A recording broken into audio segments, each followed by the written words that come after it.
In this video, I'm going to show you how to add a fuel station location to your journey while you are on Google Maps. Okay, so let's start by opening your maps, and then probably you can search for a location, maybe Zaria.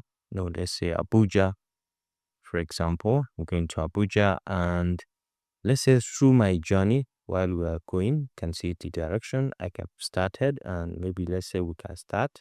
And while we Head south on Sambo Road towards Sokoto Road.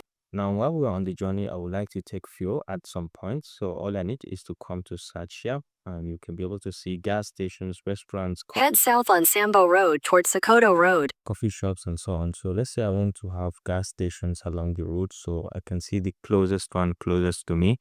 So we can recenter and we'll be able to see all the gas stations located along my route. So you can be able to see them and you can use them. You can stop. In 200 meters, turn left onto Sambo Road, Sokoto Road. And you can always stop by and take in your fuel. So you can recenter this also if you're interested. So you can be able to see the nearest one to you, and then you can just branch there. So if you found this helpful, please leave a like.